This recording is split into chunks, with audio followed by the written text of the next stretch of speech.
설아의 부친은 젊은 시절 임금 앞에서도 바른 소리를 마다치 않던 서슬 퍼런 기계의 선비였습니다. 조정의 총망을 한몸에 받았으나 휘어질 줄 모르는 그 대쪽 같은 성정은 결국 간신들의 표적이 되고 말았습니다. 가사는 정몰된 채 억울한 누명을 쓰고 낙향한 아버지는 결국 우라가 깊어져 모진 병마에 신음하게 되었습니다. 그런 남편의 곁을 지킨 건 꽃처럼 고왔던 어머니의 지고지순함이었습니다.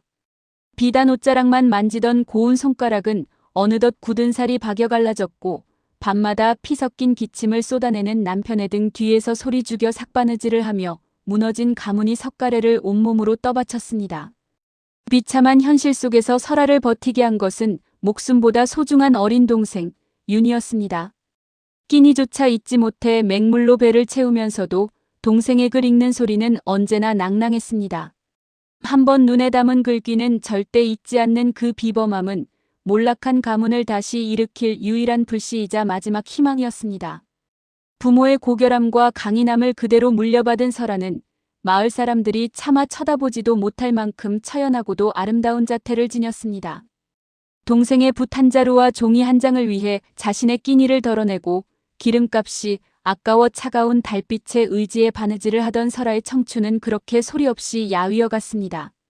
내 육신 하나를 제물로 바쳐 아버님의 생명을 잇고 내 동생이 천하를 호령할 길을 열 수만 있다면 설아는 그것이 혼인이 아닌 산 사람을 묻는 순장임을 잘 알고 있었습니다. 하지만 그녀는 단호히 제 발로 칠흑 같은 어둠 속으로 걸어 들어갔습니다. 가문의 부활이라는 무거운 숙명을 짊어진 채 스스로 자신의 꽃다운 인생을 던진 것입니다. 설아가 시집갈 곳은 인근에서 그 기세가 당당하기로 소문난 이름난 양반가였습니다. 그 집 주인인 내외는 평소 말수가 적고 성정이 대쪽처럼 고다 보는 이로 하여금 절로 고개를 숙이게 만드는 엄격한 가풍을 지닌 분들이었지요. 하지만 그 엄한 겉모습 뒤에는 따뜻한 인경이 숨어 있었습니다. 마을의 굶주리는 이가 생기면 말없이 곳간을 열어 선행을 베풀었고 오갈 데 없는 이들이 대문 앞을 서성일 때면 모르는 척 끼니를 챙겨보내며 결코 불쌍한 이를 외면하지 않았습니다.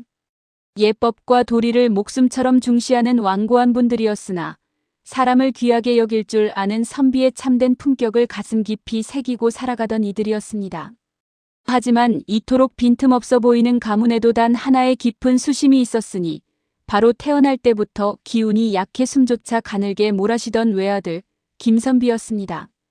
부모의 타들어가는 속마음을 아는지 모르는지 아들의 병세는 약 한 사발 쓸 틈도 없이 나날이 깊어만 갔습니다. 자식의 숨소리가 하루가 다르게 잦아드는 것을 지켜보는 내외의 가슴은 이미 갈기갈기 찢겨 피멍이 든 상태였지요. 내 자식, 이대로 혼인 한번 못 해보고 저승길로 보낼 수는 없다. 죽기 전에 정식으로 장가라도 들여 제 짝의 온기라도 한번 느껴보게 해야 하지 않겠느냐. 그것은 가문의 대를 잇겠다는 욕심보다 자식에게 사람 구실 한번 시켜주고 싶은 부모로서의 마지막 한이자 절박한 소망이었습니다. 아들의 꺼져가는 생명을 보며 마음이 급해진 시부모는 팔도에서 이름난 매파들을 불러 모았습니다. 가문은 따지지 않겠다. 오로지 내 자식의 마지막 온기가 되어줄 성품 고결하고 기운이 맑은 처자를 찾아다오. 그들의 간곡한 부탁에 매파들은 험한 산을 넘고 물을 건너며 사방으로 수소문하기 시작했습니다. 하지만 병약한 외아들에게 시집 오려는 처자를 찾기란 여간 어려운 일이 아니었지요. 그러던 어느 날 한 노련한 매파의 귀에 몰락한 선비 가문의 효녀 이야기가 들려왔습니다. 가난이 뼈를 깎는 처지에도 병든 아비를 지극정성으로 모시고 어린 동생의 공부를 위해 제 입에 들어갈 밥을 덜어내는 처자가 있다 하옵니다. 그 자태 또한 진흙 속에서 홀로 피어난 연꽃 같으니 우리 도련님의 배필로 그만한 적임자가 없습니다. 매파의 말을 들은 내외는 직접 사람을 보내 설아를 살폈습니다. 해진 옷을 입고 냇가에서 빨래를 하면서도 그 눈빛은 가을 하늘처럼 맑고 무너진 집안을 일으키려는 기계가 남다른 설아의 모습에 내외는 무릎을 쳤습니다. 비록 남의 집 귀한 딸의 앞날을 망칠 수도 있다는 자책이 들었으나 자식을 향한 눈먼 사랑은 끝내 설아의 집안에 정중하지만 거절하기 힘든 혼담을 넣게 만들었습니다. 어느 날 설아의 낡은 초가집 마당에 낯선 매파의 목소리가 울려 퍼졌습니다. 매파가 전한 혼담은 파격적이었습니다. 몰락한 가문을 단숨에 일으킬 만큼 엄청난 예물과 아버님의 병을 고칠 귀한 약재들이 약조되었지요. 하지만 그 대가는 너무나도 가혹했습니다.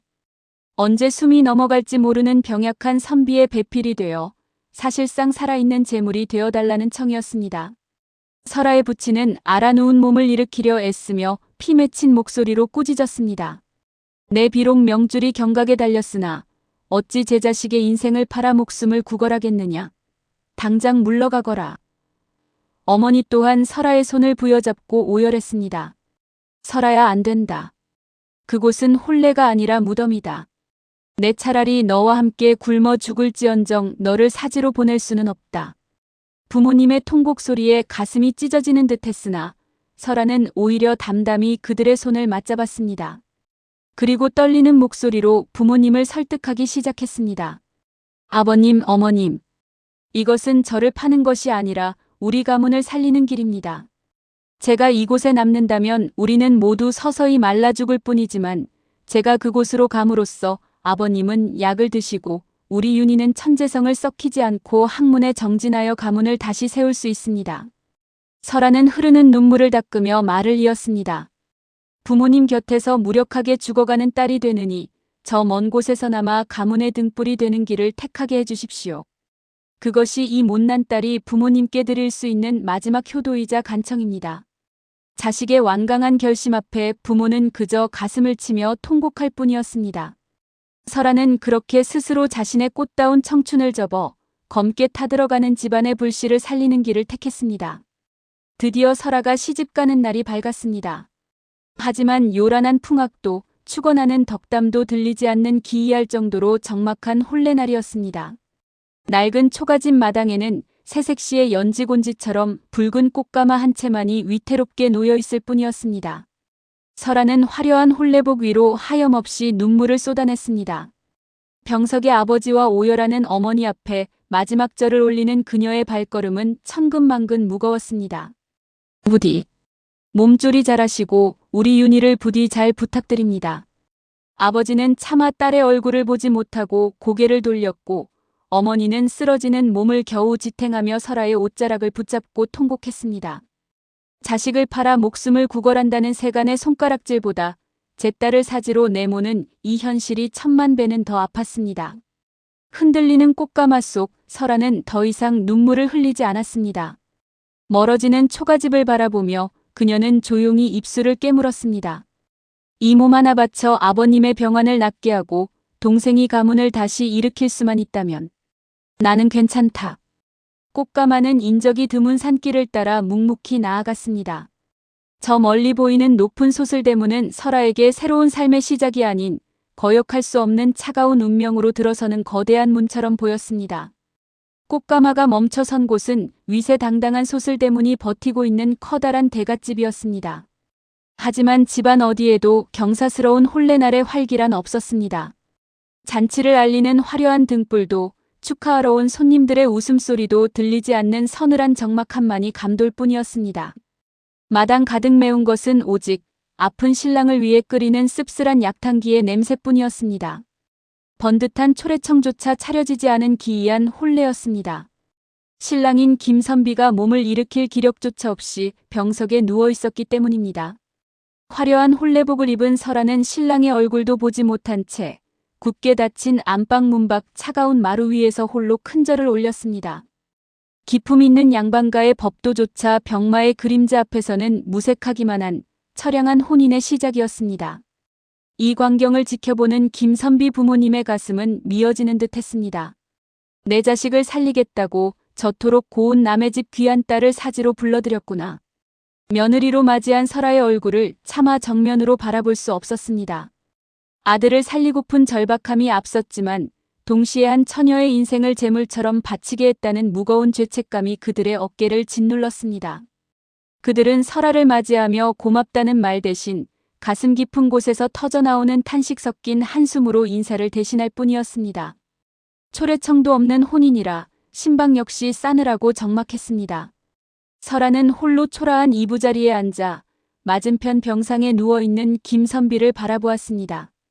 어둠 속에서 겨우 희미한 윤곽만 보일 뿐 그의 얼굴은 여전히 낯설고 멀었습니다.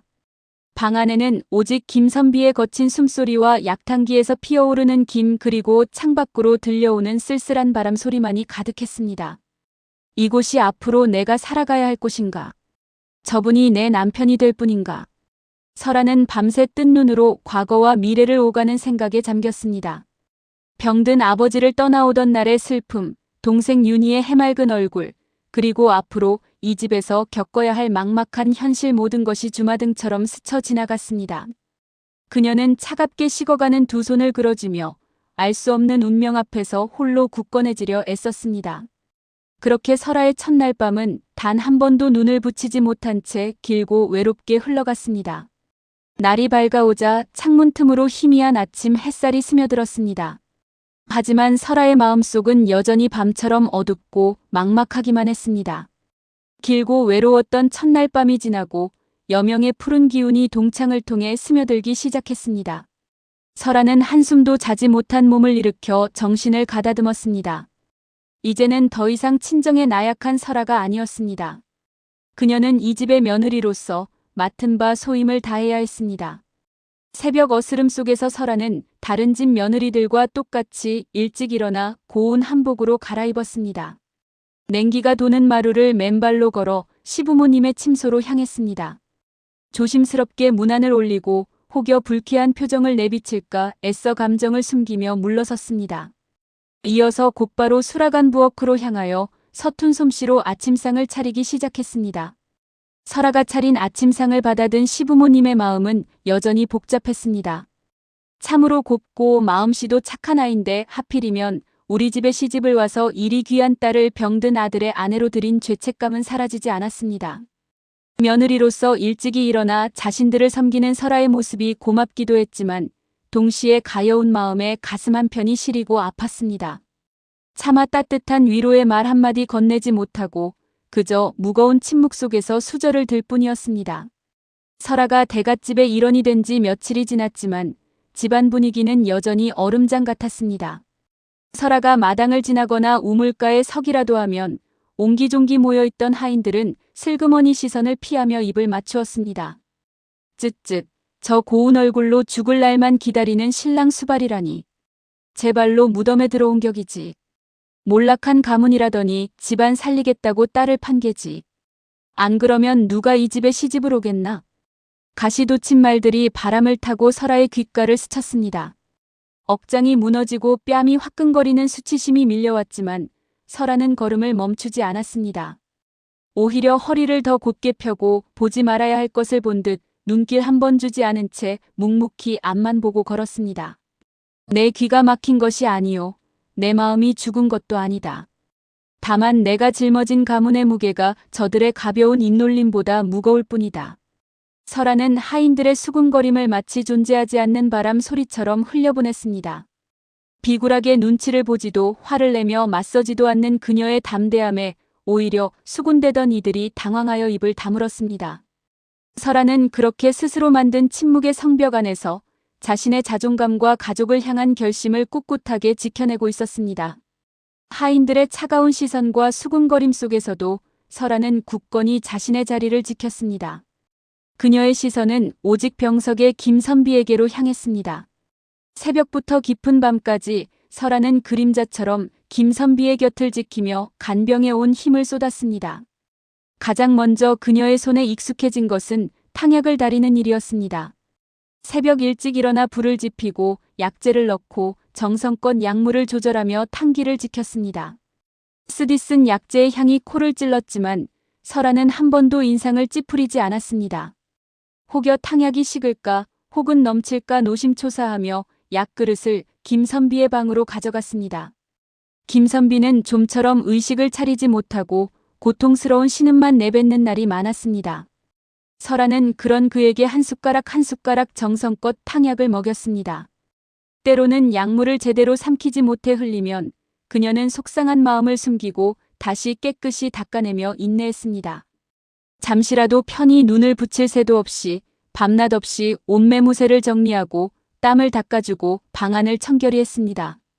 마치 자신의 몸이 아픈 양 지극한 마음으로 김선비의 회복을 빌며 최선을 다했습니다.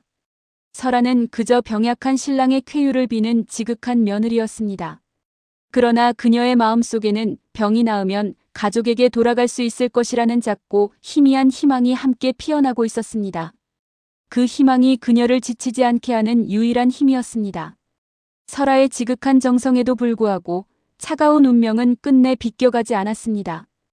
혼례를 올린 지 한 달쯤 되었을 무렵 김선비는 설아의 손을 잡은 채 깊은 숨을 거두고 말았습니다. 싸늘하게 식어가는 손을 붙잡고 설아는 온몸이 얼어붙는 듯한 충격에 휩싸였습니다. 아니야. 이렇게 끝날 리 없어. 어둠 속에서 겨우 희미한 윤곽만을 보았던 낯선 사내. 그러나 밤낮 없이 간병하며 스며들었던 정은 어느새 설아의 마음속에 깊은 슬픔으로 자리 잡았습니다. 자신을 살리기 위해 가족이 치러야 했던 대가, 그리고 지켜야 했던 희망. 그 모든 것이 허망하게 무너져 내리는 순간이었습니다. 방 밖에서 이 소식을 들은 김선비의 부모님은 그 자리에 주저앉아 오열했습니다. 내 자식아. 아이고 우리 아들 불쌍해서 어찌 보내리. 그들의 통곡 소리가 적막한 대갓집을 뒤흔들었습니다. 외아들을 병마로 잃은 슬픔, 마지막 희망이었던 설아와의 혼인마저 헛되이 끝나버린 절망감에 그들의 마음은 갈갈이 찢어졌습니다. 설아는 소리 없이 흐르는 눈물 속에서 슬픔에 잠긴 시부모님을 부축할 힘조차 없을 정도로 황망하고 비참한 심정이었습니다. 그렇게 김선비는 싸늘한 주검이 되어 대갓집을 떠났고 설아는 과부가 되어 낯선 대갓집에 홀로 남겨졌습니다. 이제 그녀의 앞에는 과연 어떤 운명이 기다리고 있을까요? 혼례를 치른 지 채 한 달도 되지 않아 과부가 된 설아. 초래청도 없었고 신방을 지키는 서방님은 싸늘한 주검이 되어 대갓집을 떠났습니다. 쯧쯧, 첫날 밤도 치르지 못하고 과부가 됐다더군. 어찌 그리 팔자가 사나운지 가여워서 어찌할꼬. 그저 가문을 위한 재물이었을 뿐이니 정이라도 들었겠나. 세상 사람들의 조롱 섞인 동정과 가시돋친 수군거림이 담장을 넘어왔습니다. 설아는 그 말들을 모른 척하며 텅 빈 김선비의 방으로 천천히 걸어 들어갔습니다. 이제 더 이상 약 냄새도 그의 거친 숨소리도 들리지 않는 차가운 방이었습니다. 어제까지만 해도 그의 병상을 지키던 손길, 회복을 빌던 간절한 마음. 그 모든 것이 이제는 헛된 수고가 되어버렸습니다. 설아는 방 한가운데 멍하니 선 채 마치 시간이 멈춘 듯 아무것도 움직일 수 없었습니다. 그저 텅 빈 공간을 응시하며 자신의 존재마저 사라져버린 것 같은 공허함에 잠겼습니다. 나는 이제 무엇이 되는가? 누구의 아내도 되지 못한 채 남편을 잃은 여인이 된 기구한 운명. 그녀의 눈에서는 더 이상 눈물조차 흐르지 않았습니다. 모든 감정이 말라버린 듯 설아는 그렇게 텅 빈 방 안에서 멈춰버린 시간 속에 홀로 갇혀 있었습니다. 김선비가 떠난 후 설아는 세상과의 모든 연결을 끊었습니다. 그녀는 그저 텅 빈 방 안에서 미동도 없이 굳어 있었습니다. 사흘 밤낮이 지나도록 단 한 모금의 물도 한 술의 밥도 입에 대지 않았고 잠 한숨 편히 자지도 않았습니다. 시어머니가 찾아와 문 밖에서 애달프게 설아를 불렀지만 설아는 아무런 대답도 하지 않았습니다. 몸종이 조심스럽게 방으로 들어와 식은 밥상을 드렸지만 설아는 멍하니 창밖만을 응시할 뿐 미동도 없었습니다. 그녀의 눈은 붉게 충혈되어 있었고 창백해진 얼굴은 이제 더 이상 살아있는 사람의 것이 아닌 듯 했습니다. 몸의 허기보다 마음의 절망이 더 컸습니다.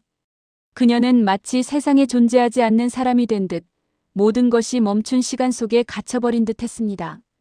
설아는 자신이 이 대갓집의 과부가 되었다는 현실, 가족을 위해 희생되었지만 결국 아무것도 지키지 못했다는 자괴감 속에서 헤어나오지 못했습니다.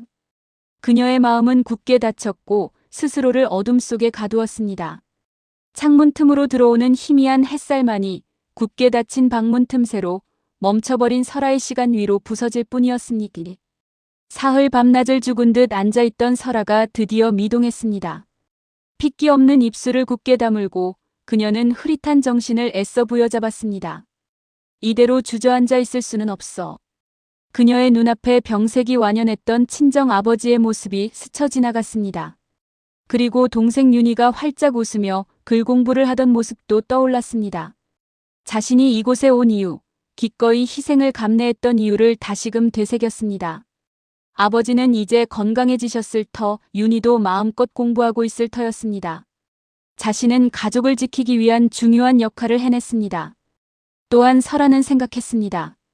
비록 짧은 만남이었으나 정성껏 돌보았던 서방님을 잃은 시부모님의 슬픔이 자신보다 더 클 것이라고. 외아들을 먼저 보낸 그들의 고통에 비하면 자신의 아픔은 아무것도 아니라고. 설아는 이를 악물고 자리에서 일어났습니다. 여전히 몸은 천근만근 무거웠지만 그녀는 세수물을 받아 차가운 물로 정신을 가다듬었습니다. 흐트러진 머리채를 단정히 묶고 옷매무새를 정리했습니다. 아침 일찍 시부모님께 문안을 드리고 며느리로서 해야 할 일을 묵묵히 해내기 위해 방문을 열었습니다. 텅 빈 마음에 새로운 다짐이 서린 듯 설아는 꼿꼿한 자세로 다시 대갓집의 하루를 시작했습니다. 절망 속에서 다시 일어선 설아. 그녀의 눈빛은 이제 슬픔 너머의 강인한 의지로 빛나고 있었습니다. 그렇게 김선비가 떠난 지 어느덧 꼬박 1년이라는 시간이 흘렀습니다. 대갓집의 달력은 계절을 몇 번이나 넘겼지만 그 집안을 감싸던 먹구름은 여전히 거치지 않은 듯 했습니다. 그러나 그 시간 동안 한 가지 변한 것이 있다면 바로 설아와 시부모님 사이에 흐르는 공기였습니다. 시어머니와 시아버지는 아들을 잃은 슬픔 속에서도 홀로 남겨진 어린 며느리 설아를 묵묵히 지켜보았습니다. 설아가 사흘 만에 다시 일어나 새벽부터 문안을 드리고 며느리로서의 도리를 다하는 모습을 보며 그들은 말없이 지켜볼 뿐이었습니다. 따뜻한 말 한마디, 다정한 위로의 손길은 없었지만 그들의 시선 속에는 복잡한 감정들이 뒤섞여 있었습니다. 쯧쯧 제 자식 살리겠다고 데려온 아이인데 저리 속 깊은 아이를 두고 떠났으니 내 아들이 부디 편히 눈 감았을까? 그들은 설아가 홀로 약탕기를 지키고 바느질을 하고 집안일을 돕는 뒷모습을 보며 아들을 잃은 슬픔만큼이나 설아를 향한 애틋함과 미안함, 그리고 말로 다 할 수 없는 고마움을 느꼈습니다. 설아는 더 이상 가문의 일원이 아닌 아픈 아들을 지켜주려 애썼던 고마운 존재이자 남은 생을 이 집에서 살아가야 할 가여운 존재였습니다. 시부모님은 설아에게 먼저 말을 걸지 않았고 설아 또한 시부모님 앞에서 자신의 슬픔을 드러내지 않았습니다. 겉으로는 차갑고 무뚝뚝해 보이는 관계였지만 그들의 침묵 속에는 서로의 아픔을 헤아리는 깊은 이해와 무언의 위로가 존재했습니다. 각자의 슬픔을 감내하며 그들은 그렇게 서로에게 기댄 채 묵묵히 시간을 견뎌나가고 있었습니다. 묵묵히 시간이 흐르던 대갓집에 어느 날 새로운 그림자 하나가 드리워졌습니다. 장성한 사내 하인 현이었습니다.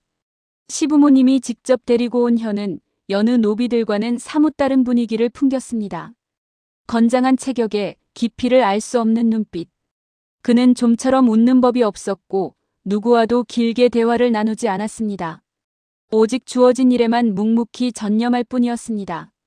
낡은 상투가 흐트러질 새 없이 부지런히 움직이는 그의 손끝에서는 양반과 자식에게서 풍기는 듯한 단정함과 훈련된 기품이 느껴졌습니다. 현은 노비 출신이 아니었습니다. 오래전 역모에 휘말려 풍비박산난 몰락 양반가의 자식으로 연좌제를 피해 도망치듯 이리저리 떠돌다 김선비 댁 시아버지의 눈에 띄어 걷어진 몸이었습니다. 시아버지는 현의 남다른 총명함과 성실함을 눈여겨보고 그에게 노비로서의 자빌보다는 좀 더 중요한 집안의 대소사를 돌보고 대감마님의 심부름을 도맡아 처리하는 역할을 맡겼습니다. 현이 들어온 후 대갓집은 미묘하게 활기를 띠기 시작했습니다. 그의 묵묵한 움직임 덕분에 집안의 대소사가 빈틈없이 돌아갔고 굳게 닫혀있던 시아버지의 서재문도 현이 드나들면서 자주 열리곤 했습니다. 설아는 그런 현을 멀찍이서 보며 그가 풍기는 묘한 분위기에 알 수 없는 감정을 느끼곤 했습니다. 대갓집의 적막한 일상 속에 현이라는 새로운 물결이 잔잔하게 번져나가기 시작한 것입니다. 현이 들어온 후 대갓집의 공기는 조금 달라졌습니다. 하지만 그 변화는 아주 미세하고 고요했습니다. 설아와 현 두 사람 사이에는 보이지 않는 거대한 벽이 가로놓여 있었습니다. 바로 세간의 눈이라는 차갑고 날카로운 벽이었습니다. 설아가 마당을 가로질러 장독대로 향할 때 혹은 현이 대감마님의 서류를 들고 사랑채를 나설 때 두 사람의 동선은 필연적으로 겹쳤습니다. 그럴 때면 두 사람은 아주 잠시 찰나의 순간 동안 눈길을 주고받았습니다. 말은 없었습니다. 현은 고개를 숙여 깊은 눈인사를 건넸고 설아 역시 가볍게 목례를 하며 스쳐 지나갔습니다. 안녕하십니까? 수고가 많으십니다라는 평범한 인사조차 이 집안에서는 사치였고 위험이었습니다. 과부가 된 젊은 안주인과 건장한 사내하인. 그 어떤 사소한 대화도 하인들의 입방아에 오르면 걷잡을 수 없는 불꽃이 되어 설아를 태워버릴 것임을 두 사람 모두 잘 알고 있었습니다. 현은 늘 적당한 거리를 유지했습니다. 설아가 있는 곳에는 결코 먼저 발을 들이지 않았고 꼭 필요한 심부름이 아니면 그녀의 근처에 머물지도 않았습니다. 그것은 몰락한 양반으로서 그가 갖춘 마지막 예의이자 설아를 향한 그만의 묵묵한 배려였습니다. 저희의 눈빛은 어찌 그리 깊고 고요할까. 아무 말도 하지 않으나 그 침묵이 외려 나에게 말을 꺼는 듯하구나. 설아 역시 그가 건네는 짧은 눈인사에서 이름 모를 위안을 얻었습니다. 하지만 거기까지였습니다. 두 사람은 마치 서로의 존재를 지우듯 각자의 자리에서 묵묵히 일만 할 뿐이었습니다. 대갓집의 정막 속에서 두 사람의 대화는 오직 마음속에서만 메아리치고 있었습니다. 적막하던 대갓집에 모처럼 온기 어린 목소리가 울려 퍼졌습니다. 시부모님이 설아를 안채로 부른 것이었습니다. 설아가 시집 온 지 어느덧 1년 그동안 한 번도 친정 문턱을 넘지 못한 며느리가 안쓰러웠던 시부모님이 결단을 내렸습니다. 설아야, 그동안 고생이 많았다. 이제 몸도 마음도 추스릴 겸 친정에 가서 부모님 얼굴도 뵙고 며칠 쉬다 오너라. 아니옵니다, 아버님. 어머님. 제가 어찌 집안일을 두고 자리를 비우겠습니까? 마음만으로도 충분합니다. 설아는 극구 사양했습니다. 행여나 자신이 자리를 비운 사이 시부모님이 불편하실까, 혹은 홀로 남겨진 과부의 외출이 남들의 입에 오르내릴까 걱정이 앞섰기 때문입니다. 하지만 시아버지의 권유는 완강했습니다.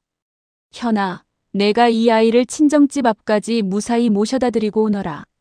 요즘 길가에 산짐승도 많고 험하다 하니 내가 곁에서 지켜야 내 마음이 놓이겠구나. 시부모님의 고집을 꺾을 수 없었던 설아는 결국 가벼운 보찜을 챙겨 길을 나섰습니다. 현은 대답 대신 묵묵히 설아의 뒤에 섰습니다.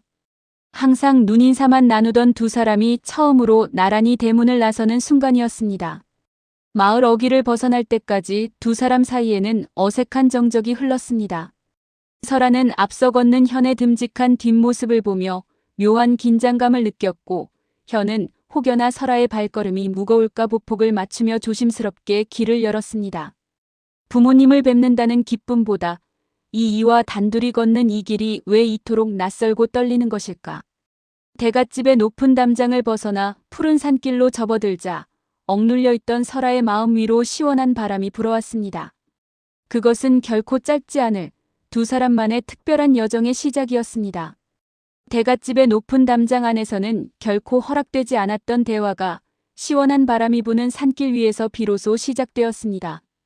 앞장서 걷던 현이 거친 나뭇가지를 걷어내며 먼저 조심스럽게 입을 열었습니다. 마님, 발밑을 조심하십시오. 산길이 험해 고생이 많으십니다. 마님이라 부르지 마세요. 그저 설아라 불러주셔도 됩니다. 현님도 양반가의 자제라 들었는데 어찌 이리 험한 일을 도맡아 하십니까? 이미 진토가 된 가문의 이름이 무슨 소용이겠습니까? 영모에 휘말려 가솔들이 뿔뿔이 흩어지던 날 제 이름도 함께 버렸습니다. 그저 저를 거두어 주신 대감마님께 은혜를 갚는 것만이 제가 살아가는 유일한 이유입니다. 현의 목소리에는 깊은 슬픔이 서려 있었습니다. 설아는 그의 듬직한 어깨 너머로 보이는 외로움을 읽어냈습니다. 저와 닮으셨군요. 저 또한 병든 아버지와 어린 동생을 살리기 위해 꽃가마에 올랐습니다. 서방님의 얼굴조차 알지 못한 채 시집 온 날 저도 제 인생은 끝났다고 생각했지요. 방 안에서 사흘이나 나오지 않으셨던 날 문 밖에서 그 침묵을 들었습니다. 마님의 마음이 얼마나 무너져 내리고 있을지 감히 짐작조차 할 수 없더군요. 그날 저를 지켜보고 계셨군요. 사람들의 수군거림보다 무서웠던 건 제가 누군지 잊어버릴 것 같은 공허함이었습니다. 하지만 이제는 압니다. 제가 살아야 제 가족도 그리고 절 받아준 이 가문도 지킬 수 있다는 것을요. 서로의 상처를 꺼내놓자 두 사람 사이를 감돌던 어색함은 사라지고 말로 다 할 수 없는 동질감이 그 자리를 채웠습니다. 현은 처음으로 설아의 눈을 가만히 응시했습니다. 그 눈빛은 하인이 안주인을 보는 눈빛이 아닌 상처 입은 영혼이 또 다른 영혼을 위로하는 깊은 울림이었습니다. 현 살아내십시오. 저 또한 마님의 곁에서 그 길을 묵묵히 지키겠습니다. 산길을 따라 한참을 걸어 드디어 설아의 친정집이 눈앞에 나타났습니다. 낡았지만 정겹고 아늑한 초가삼간. 그 익숙한 풍경에 설아의 얼굴에 비로소 잔잔한 미소가 번졌습니다. 마님, 이곳에서 열흘 뒤에 다시 모시러 오겠습니다. 부디 편안히 쉬십시오. 고맙습니다, 현님. 부디 조심히 돌아가십시오. 설아는 현에게 가볍게 고개를 숙여 인사했습니다. 현은 말없이 고개를 끄덕이더니 왔던 길을 따라 묵묵히 돌아섰습니다. 그의 뒷모습이 시야에서 사라지자 설아는 잠시 아쉬운 눈길로 그 자리를 지켰습니다. 그 순간 친정집 문이 활짝 열리며 엄마와 동생 윤희가 버선발로 뛰어나왔습니다. 엄마 설아야. 우리 설아 왔구나. 윤희 누나. 누나 왔어. 엄마는 눈물을 글썽이며 설아를 끌어안았고 윤희는 환한 얼굴로 설아의 옷자락을 붙잡고 제잘거렸습니다. 설아는 오랜만에 느껴보는 따뜻하고 포근한 품에 자신도 모르게 눈물을 흘렸습니다. 건강해진 아버지의 모습, 윤희의 밝은 웃음소리에 설아의 마음은 비로소 평화로워졌습니다. 친정에서의 열흘은 꿈만 같았습니다. 어머니가 차려주는 따뜻한 밥상, 아버지의 인자한 눈빛, 윤희와 함께 마당에서 뛰놀며 옛 추억을 떠올리는 시간들. 설아는 오랜만에 크게 웃었고 아무 걱정 없이 단잠에 들었습니다. 하지만 이상하게도 행복한 시간 속에서도 문득문득 현의 얼굴이 떠올랐습니다. 산길 위에서 나누었던 깊은 대화, 묵묵히 앞장서 걷던 그의 듬직한 뒷모습, 그리고 마지막 인사를 나누던 그의 깊고 고요한 눈빛. 설아는 저도 모르게 고개를 젓거나 한숨을 내쉬곤 했습니다. 이 무슨 감정인가? 하인에게 정을 주다니. 스스로를 책망하면서도 마음속에 자리 잡은 작은 그림자를 쉽사리 지울 수 없었습니다. 열흘이라는 시간은 빠르게 흘러갔고 설아는 다시 대갓집으로 돌아갈 날을 맞이해야 했습니다. 아침 일찍 현이 친정집 마당으로 들어섰고 설아는 아버지를 비롯한 가족들과 마지막 인사를 나누었습니다. 어머니, 아버지, 유나 부디 건강히 지내세요. 자주 찾아뵙지 못해 죄송합니다. 우리 설아도 잘 지내야 한다. 늘 마음 편히 지내렴. 누나 또 언제 와? 어머니는 설아의 손을 잡고 눈물을 훔쳤고 윤희는 설아의 치마폭을 붙잡고 놓아주지 않았습니다. 설아는 애써 눈물을 참고 가족들을 한 명 한 명 끌어안았습니다. 사랑하는 가족들과의 이별은 언제나 아프고 쓰렸습니다. 하지만 이상하게도 그녀의 마음 한구석에는 또 다른 감정이 고개를 들고 있었습니다. 설아는 어느새 묵묵히 자신을 기다리고 서 있는 현에게로 시선을 돌렸습니다. 그가 서 있는 곳은 마치 다른 세상인 듯 주변의 슬픔과는 다른 고요한 기운이 감돌았습니다. 가족들과의 헤어짐이 사무치게 슬프면서도 현과 함께 돌아가는 길에 대한 묘한 설렘이 설아의 마음을 흔들었습니다. 현은 설아의 보찜을 말없이 건네받았고 두 사람은 다시 친정집 대문을 나섰습니다. 현의 듬직한 뒷모습을 따라 한 발 한 발 내딛는 설아의 발걸음은 더 이상 고통스럽지만은 않았습니다. 슬픔과 함께 찾아온 작은 설렘이 그녀의 삶에 새로운 의미를 부여하는 듯 했습니다. 대갓집으로 향하는 길 위에서 설아는 자신도 모르게 변해가는 마음을 느끼고 있었습니다. 열흘간의 짧은 꿈을 뒤로하고 다시 돌아온 대갓집. 설아는 도착하자마자 시부모님께 무난 인사를 올렸습니다. 여느 때와 다름없이 묵묵한 시부모님이었지만 무사히 돌아온 며느리를 바라보는 눈길에는 안도감이 서려 있었습니다. 자기 방으로 돌아와 홀로 앉은 설아. 하지만 방 안의 적막함은 오히려 그녀의 머릿속을 시끄럽게 만들었습니다. 눈을 감으면 산길 위에서 나뭇가지를 치워주던 현의 손길이, 귀를 기울이면 마님의 곁을 지키겠다던 그의 낮은 목소리가 환청처럼 들려왔습니다. 아니야, 설아야. 정신 차려야 한다. 나는 이 집안의 며느리이고 그분은 하인일 뿐이다. 어찌 이리 망령된 생각을 품는단 말이냐. 설아는 세차게 고개를 저으며 떨쳐버리려 애썼습니다. 마음의 소란을 잠재우기 위해 평소보다 더 많은 집안일을 찾아 나섰고 쉴 틈 없이 술을 놓기 시작했습니다. 바늘 끝에 온 정신을 집중하면 그 얼굴이 잊힐까 싶어 설아는 손끝이 저려올 정도로 촘촘히 술을 놓아갔습니다. 그러나 흰 천 위에 꽃잎이 하나둘 피어날수록 그 꽃잎은 현과 함께 걷던 산길의 들꽃처럼 보였습니다. 억누르려 할수록 지우려 할수록 현의 잔상은 더욱 또렷해져 설아의 가슴을 흔들었습니다. 단아하고 꼿꼿했던 그녀의 일상에 이제는 지울 수 없는 연모의 그림자가 조용히 스며들고 있었습니다. 설아의 마음속에 피어난 연정은 향기로운 꽃이 아니라 날카로운 가시가 되어 그녀의 가슴을 찔러왔습니다. 현의 목소리가 귓가에 맴돌 때마다 설아는 안채에 계신 시부모님의 얼굴을 떠올렸습니다. 자신을 믿고 친정까지 보내주신 그분들의 자애로운 눈빛이 떠오르면 설아는 죄책감에 고개를 들 수 없었습니다. 망측하구나 설아야. 내가 어찌 감히 그런 마음을 품느냐. 자식을 잃고 너를 딸처럼 아껴주시는 시부모님께 이 무슨 불충이며 세상을 떠난 서방님께 이 무슨 불이란 말이냐. 설아는 스스로를 벌하듯 더욱 엄격한 생활 속으로 자신을 몰아넣었습니다.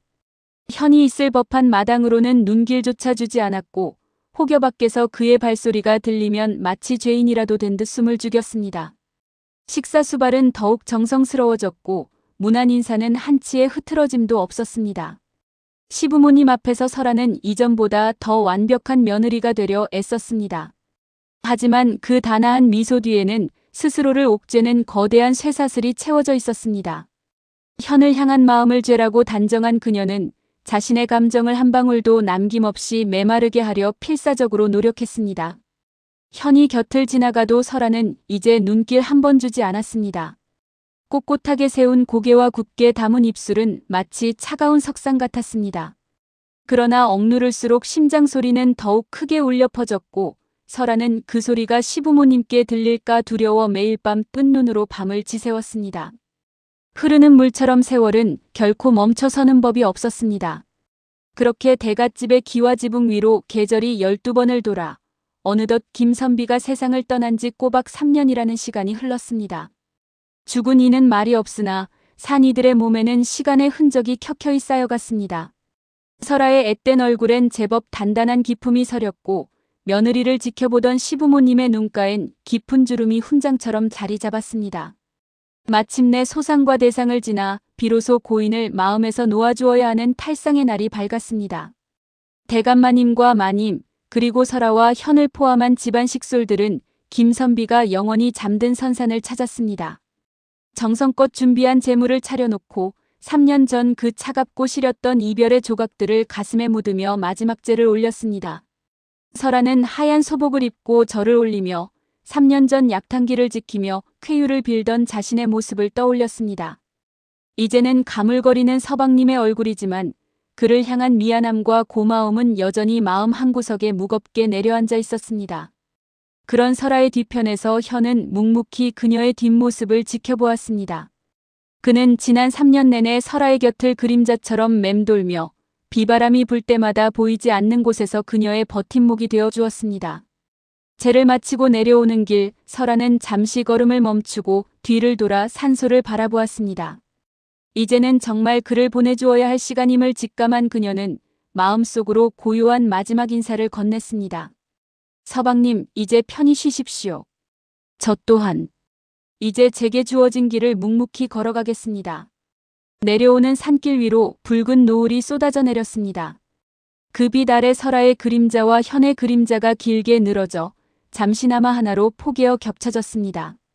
3년이라는 인고의 겨울이 지나고 그들의 삶에도 비로소 새로운 계절이 움트고 있었습니다. 모든 식솔이 깊은 잠에 빠져 정막만이 흐르는 깊은 밤 대갓집 안채에서는 희미한 등불 하나가 외로이 흔들리고 있었습니다. 평소와 다른 엄숙한 공기 속에 시부모님은 현과 설아를 조용히 방 안으로 불러들였습니다. 두 사람은 영문도 모른 채 차가운 바닥에 무릎을 꿇고 앉아 낮게 깔린 그림자만큼이나 무거운 긴장감을 견뎌야 했습니다. 시아버지는 잠시 침묵을 지키다 품 안에서 두툼한 서책 하나를 꺼내 현의 앞에 내려놓았습니다. 그것은 대감마님 가문의 이름이 선명히 새겨진 족보였습니다. 현아, 너는 이제부터 이 집안의 양자가 될 것이다. 이 족보에 내 이름이 오르니 이제 더는 신분의 굴레에 갇혀 고통받지 말거라. 현의 눈동자가 세차게 흔들렸습니다. 몰락한 양반가의 후예로 태어나 이름조차 버리고 떠돌던 그에게 가문을 다시 세우고 떳떳한 사내로 살 수 있는 유일한 길이 열린 것이었습니다. 현은 감히 손을 내밀지 못한 채 그저 고개를 숙여 흐느낄 뿐이었습니다. 이어 시어머니가 떨리는 손으로 설아의 앞에 작은 보따리를 밀어놓았습니다. 그 안에는 묵직한 은자뭉치와 함께 한양 외곽산 끼슬게 자리한 아담한 기와집과 넉넉한 전답의 문서가 들어있었습니다. 설아야, 3년 내내 이 적막한 집안을 꽃처럼 지켜주어 고맙구나. 이제 너는 이 집안의 과부라는 굴레를 벗어던져라. 저기 저 전답에서 나오는 소출로 부모님과 동생도 돌보고 내 남은 생을 한 명의 여인으로서 당당히 살아가거라. 설아의 눈에서 굵은 눈물이 뚝뚝 떨어졌습니다. 죄스러운 마음에 감히 꿈조차 꾸지 못했던 평범한 행복, 그리고 이름 모를 연정. 시부모님은 그 모든 것을 이미 꿰뚫어 보고 계셨던 것입니다. 더는 이 집에 얽매이지 말거라. 이제 너희 둘은 서로의 의지가 되어 우리가 차마 다하지 못한 삶의 기쁨을 대신 누리며 떠나거라. 시부모님의 분부는 칠흑 같은 어둠 속에서 두 사람의 운명을 송두리째 뒤바꾸는 서광과도 같았습니다.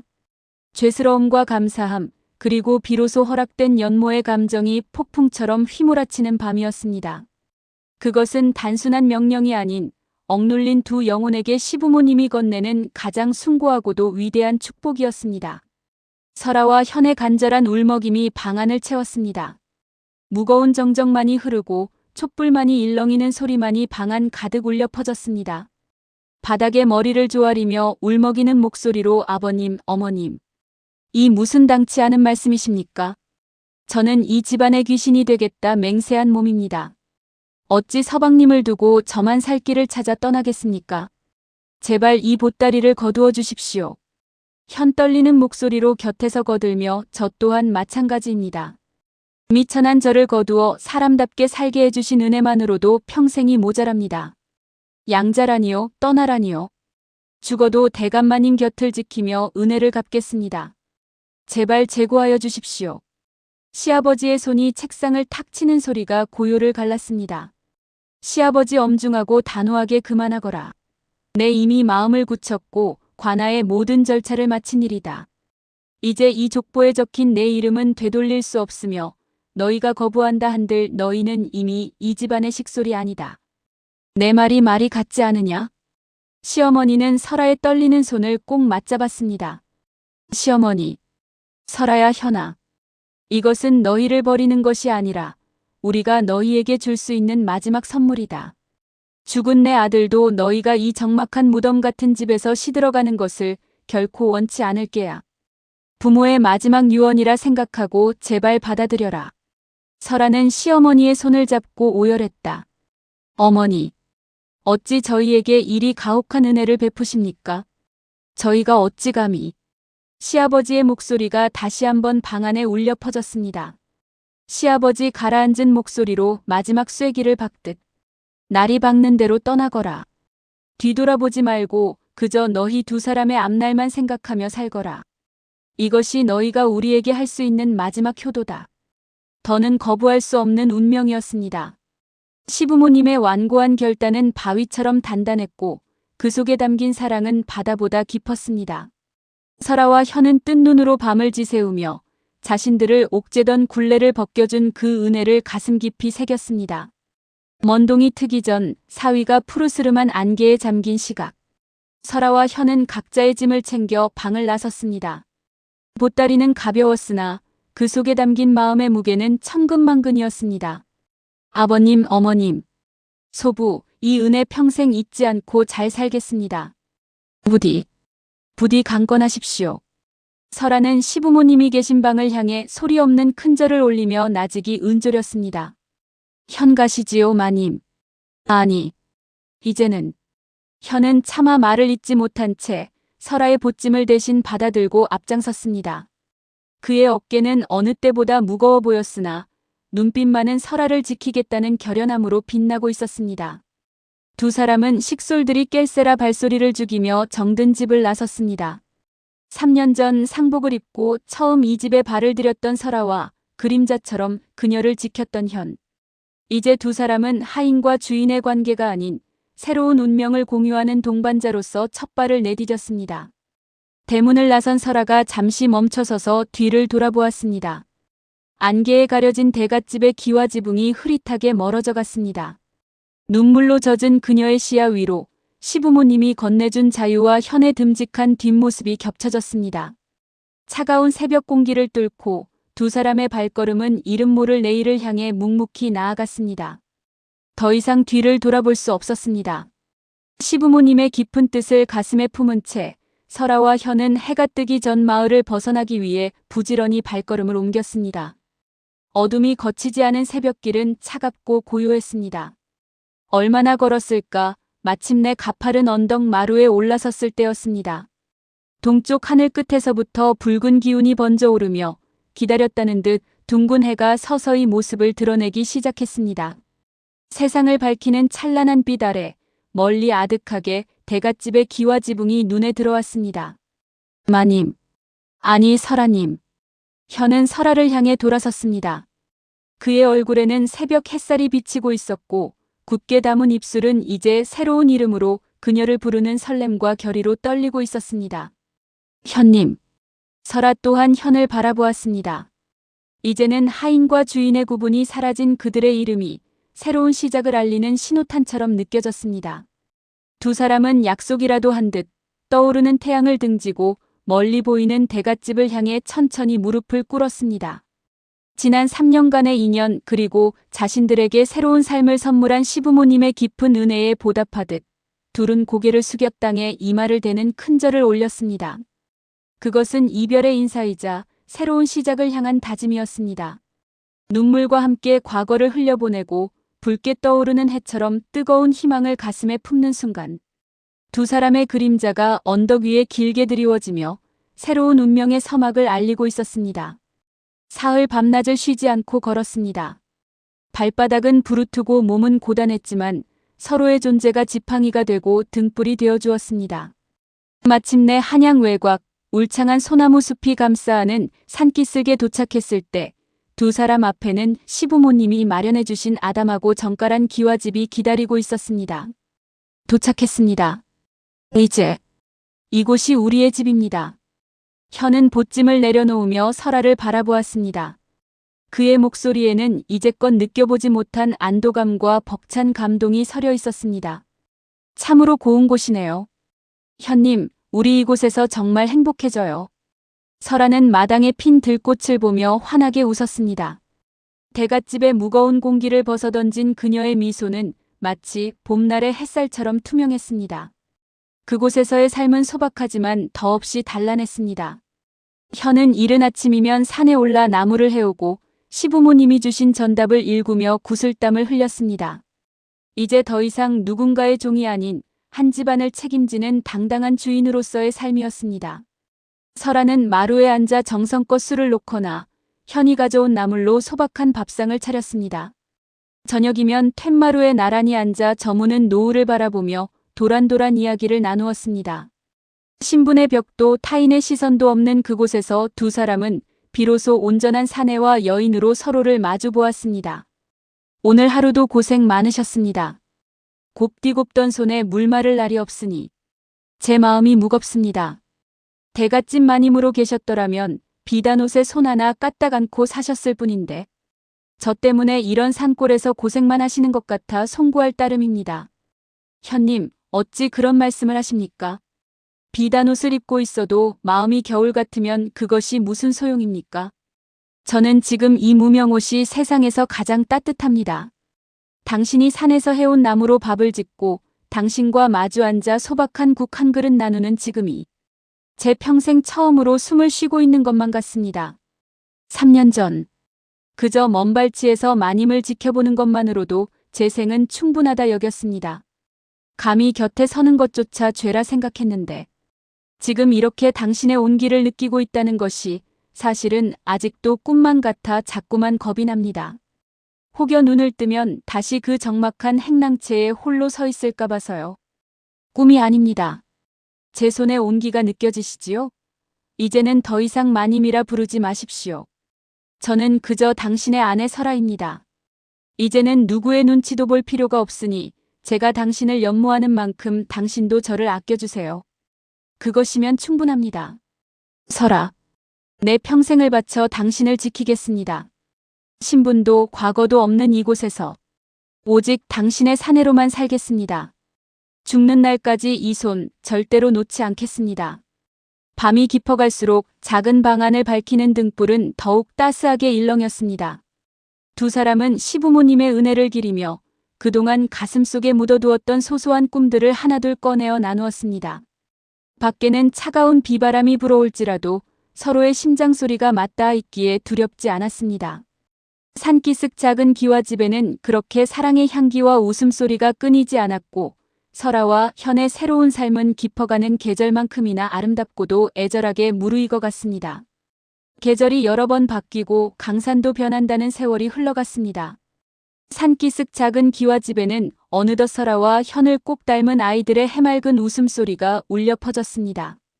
마당에는 작은 채마밭이 더욱 푸르게 자라고 툇마루 위에는 아이들의 알록달록한 옷가지들이 빨랫줄에 널려 바람에 나부꼈습니다. 애비처럼 튼튼하게 자라려면 이 정도 장작은 거뜬히 패야지. 하하. 장성한 현은 여전히 굳건하고 부지런했지만 그의 눈빛에는 예전의 그림자 대신 깊은 행복과 사랑이 가득했습니다. 그는 아들과 함께 마당에서 나무를 패며 구김없는 웃음을 터뜨렸습니다. 아이고, 이 개구쟁이들. 애비가 그리 좋으냐? 그만하고 이리 와서 어미랑 놀자꾸나. 설아는 한 손에는 갓난아이를 안고 다른 한 손으로는 막 걸음마를 뗀 둘째 아이의 고사리 같은 손을 잡아주며 다정하게 이야기했습니다. 이제 그녀의 얼굴에는 깊은 그늘 대신 온화한 미소와 어머니의 사랑이 가득 배어 있었습니다. 그들의 삶은 화려하지 않았으나 서로를 향한 믿음과 사랑 그리고 아이들이 주는 기쁨으로 가득 찬 진정한 낙원이었습니다. 현은 밤이 되면 아이들을 재우고 설아와 마주 앉아 지난 날들을 회상했습니다. 때로는 시련의 순간들을, 때로는 시부모님의 깊은 은혜를 이야기하며 서로의 손을 맞잡았습니다. 가끔은 그날 밤이 꿈만 같아요. 아버님, 어머님께서 저희에게 주신 이 선물 같은 삶이요. 그러게요. 하지만 꿈이 아닙니다. 당신의 온기가 이렇게 제 곁에 있고 아이들이 뛰노는 소리가 들리니 이 모든 것이 현실이지요. 우리에게 이런 복을 주신 시부모님께 늘 감사하며 살아야겠습니다. 산기슭의 작은 기와집, 그곳은 단순한 집이 아니었습니다. 과거의 아픔을 치유하고 신분의 굴레를 넘어선 두 남녀가 서로의 그림자가 되어 사랑을 꽃피운 희망의 보금자리였습니다. 그리고 그 사랑은 두 사람을 닮은 아이들에게 이어져 이 작은 산골 마을에 오래오래 행복의 노래를 울려 퍼지게 할 것입니다. 평화로운 오후의 정적을 깨고 대문 밖에서 낯익은 목소리가 들려왔습니다. 현이 서둘러 나가보니 그곳에는 예전 대갓집에서 함께 지냈던 충직한 하인이 땀방울을 훔치며 서 있었습니다. 그의 손에는 정성스럽게 봉해진 서찰과 묵직한 꾸러미가 들려 있었습니다. 아니, 자네가 어찌 여기까지. 먼 길 오느라 고생 많았네. 어서 들어오게. 방 안으로 들어온 설아와 현은 떨리는 손으로 시아버지가 직접 쓰신 서찰을 펼쳤습니다. 종이 위로 배어나오는 먹향은 마치 어제의 일처럼 시부모님의 온기를 전해주었습니다. 현아, 그리고 설아야. 너희가 떠난 지도 벌써 여러 해가 지났구나. 산기슭의 공기는 맑으냐, 아이들은 무탈이 자라고 있는지 궁금하구나. 우리 내외는 여전히 건강하니 걱정 말거라. 내 이름이 오른 족보를 볼 때마다 그리고 너희가 떠난 그 언덕을 바라볼 때마다 우리는 미소 짓곤 한다. 아버님, 어머님.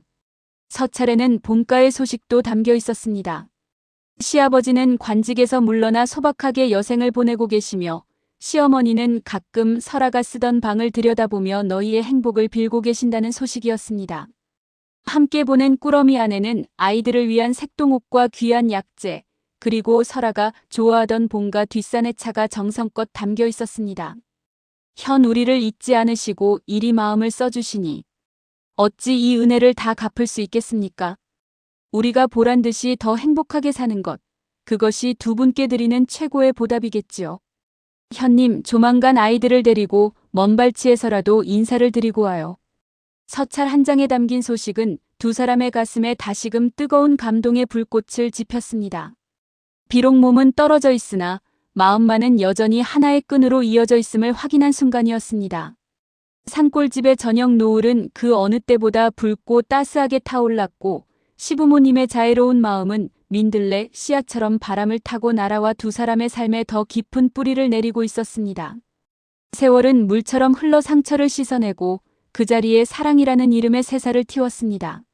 한때는 운명의 장난이라 여겼던 가혹한 인연이었으나 시부모님의 숭고한 결단과 두 사람의 굳건한 믿음은 그 비극을 기적으로 바꾸어 놓았습니다. 이제 설아와 현에게 과거의 아픔은 저무는 노을처럼 아련한 추억이 되었고 눈앞에 펼쳐진 푸른 산등성이는 그들이 함께 써내려갈 찬란한 미래가 되었습니다. 먼 곳에서 날아온 편지 한 장에 눈시울을 붉히고 아이들의 작은 손짓 하나에 세상을 얻은 듯 웃음 짓는 소박한 나날들. 신분의 벽도 세간의 시선도 닿지 않는 이 깊은 산골 기와집에서 두 사람은 비로소 온전한 자신들의 이름을 찾았습니다. 누군가는 이 이야기를 이름 없는 야담이라 부를지 모릅니다. 하지만 찬바람이 부는 밤, 누군가의 가슴을 따뜻하게 적시는 이 사랑의 기록은 보이지 않는 바람을 타고 세상 끝까지 전해질 것입니다. 진정한 은혜란 무엇인지, 그리고 사랑이 어떻게 사람의 운명을 바꾸어 놓는지 말입니다. 산기슭 작은 집 위로 달빛이 은은하게 내려앉습니다. 그 빛 아래 서로의 손을 꼭 맞잡은 설아와 현의 그림자가 하나가 되어 깊어가는 밤을 지킵니다. 그들의 이야기는 여기서 멈추지만 그들이 일구어낸 행복은 내일의 태양과 함께 다시금 떠오를 것입니다.